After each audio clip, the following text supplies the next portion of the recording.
Pemirsa, untuk membahas kronologi kasus kematian Putri PJ Gubernur Papua Pegunungan, Nikolaus Kondomo, kami sudah terhubung dengan Wakil Kepala Satuan Reserse Kriminal Polrestabes Semarang, Kompol Andriansyah Hasibuan. Selamat sore, Bang Andriansyah. Selamat sore, Mbak Anggi. Baik, Bang Andriansyah, sejauh ini motif pembunuhan terhadap Putri PJ Gubernur Papua apakah sudah diketahui?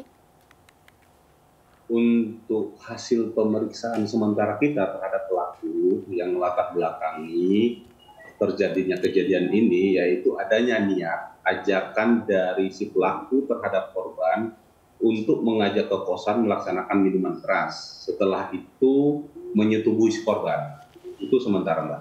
Oke, dan kemudian meninggalnya, kalau informasi yang kami dapatkan ini karena ditemukan dugaan kekerasan seksual dan juga adanya racun di darah. Mungkin bisa dijelaskan begitu, Bang Adrian? Betul, Mbak. Betul, dari hasil koordinasi sementara kita dengan dokter forensik Rumah Sakit Karyadi, ditemukan dari hasil visum luar dan otopsi sementara, itu tanda-tanda kekerasan seksual di tubuh korban. Setelah itu adanya penyebab kematian karena asfiksia, mati lemas, diduga akibat keracunan. Apakah ada? Oke, ya silakan Bang. Tapi nanti hasilnya nanti bisa kita peroleh setelah otopsi ini selesai, nanti secara surat nanti dikirim ke kita. Oke, berarti sekarang masih dalam proses pemeriksaan lebih lanjut begitu ya dari pihak kepolisian dan juga dari tim kedokteran forensik. Dan kemudian apakah dari tersangka sendiri sudah ada pengakuan begitu Bang, bahwa ada pemaksaan untuk meminum minuman keras ini atau seperti apa saat itu kronologi kejadiannya? Untuk hasil pemeriksaan kita terhadap pelaku atau tersangka, hal ini masih dibantah sama pelaku bahwa beliau memaksa.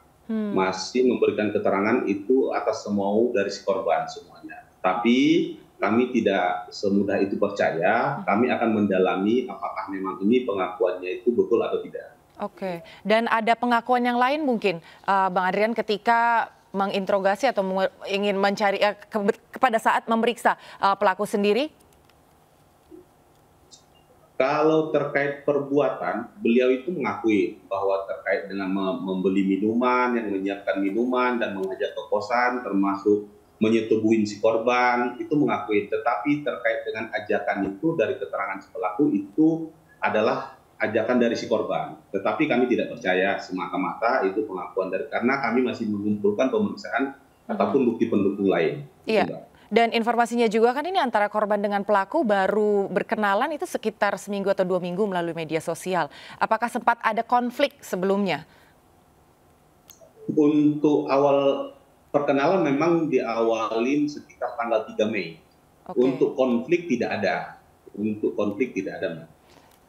Oke, dan kami juga sempat membaca begitu bahwa korban ini sempat dilarikan ke rumah sakit kemudian ditinggal oleh pelaku. Tapi di sisi lain diketahui meninggal justru di kamar kosan. Ini yang benar simpang siurnya seperti apa, Bang Andriansyah? Dari hasil pemeriksaan kita saksi-saksi yang ada di tetangga kosan si pelaku, bahwa orang yang pertama itu melihat si korban ini dalam keadaan lemas, dari pemeriksaan beberapa saksi, itu memang menyatakan bahwa keadaan si korban sebenarnya tidak bisa bernapas lagi. Sempat dipukul sama saksi juga, tetapi yang memastikan ini mati itu pada saat dibawa ke rumah sakit. Dalam waktu 15 menit, dokter memastikan setelah sampai di rumah sakit, itu sudah keadaan meninggal.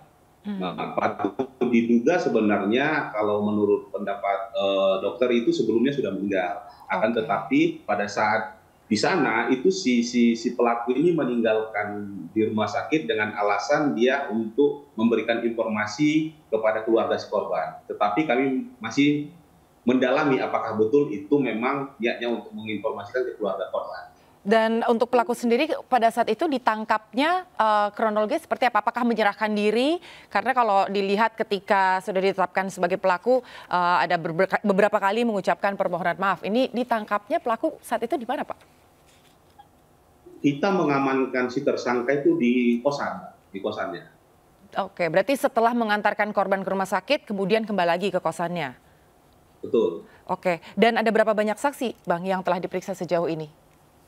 Untuk sementara ini saksi yang kita periksa ada 9.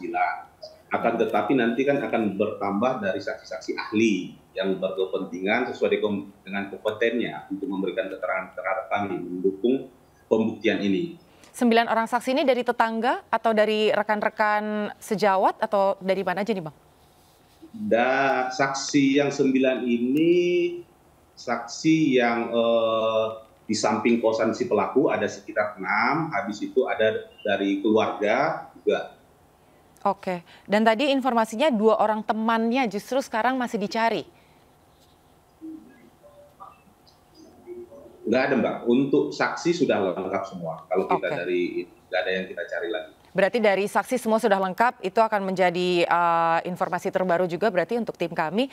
Baik, apakah nanti pasal yang dijerat terhadap pelaku ini berarti pembunuhan yang berencana atau seperti apa, Bang? Untuk pasal sendiri yang pasti kita terapkan pasal kekerasan seksual terhadap anak, yaitu pasal 1 ayat 1 subsidiar pasal 82 Undang-Undang nomor 35 tahun 2014 tentang perlindungan anak, dan pasal pembunuhan pasal 338 di mana ancamannya paling singkat 5 tahun dan paling lama 15 tahun. Oke, baik. Terima kasih sekali Bang Adriansyah untuk informasinya. Kami tentu akan terus mengawal seperti apa nantinya pemeriksaan dan juga pasal yang dijerat terhadap pelaku maksud kami. Terima kasih untuk waktunya. Selamat sore, Bang. Sore, Mbak Anggi.